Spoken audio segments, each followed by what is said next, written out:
अस्सलाम वालेकुम मलګرو څنګه یې امید لرم چې ټول بخیر نن بیا یو نوی ویډیو سره حاضر شوی یو تاسو په خدمت کې برګری تاسو کړی دی چې زما ژبه انخلی او دې لپاره سمېړي سره وخایا ټول نه پهله خو موږ تاسو ته وایو چې ژبه انخلو لپاره تاسو یوټیوب سرچ کړئ ګوګل سرچ کړئ دې لپاره داسې خاص میډیسن نشته چې سړی ورکي البته یو میډیسن راځي چې هغه په برین کې کار کوي نو دا ټوله مسله په برین کې وي نو هغه موږ تاسو ته ښایو د هغه میډیسن نوم دی اسکولاین دا ټیبلټس فارم کې هم راځي او سیرپ فارم کې هم راځي د دې اسکولاین کار دا دی چې کوم زموږ برینز نه کوم نیرو سیسټم راغلی دی دا سټرانګ کوي بیسیکلی دا مسله دا ده چې کله مونږ خبرې کوو دا زموږ مزغو کې دا خبره جوړه شي او بیا مزغو کې دوه خانې دي یو خانې نه بلې خانې ته لاړ شي او هغه بیا خولې ته ژبې ته راپاس کړي چې کوم خانه کې دا جوړیږي هغې ته ویرنکس وایي او دا بیا میسج پاس کوي بلې خانې ته هغې ته وایي بروکس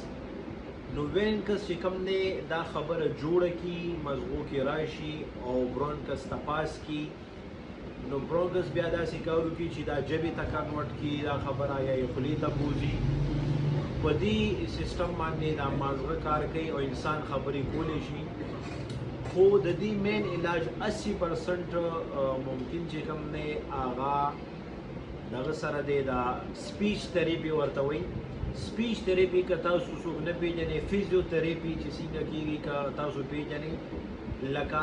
ورزش کیږي سپیچ تھراپي داسې یو ایکسرسایز کیږي ماشوم باندې یا لوی باندې چې هغه پوهې په خبره باندې چې ته به خبره څنګه کې انداز به څنګه کې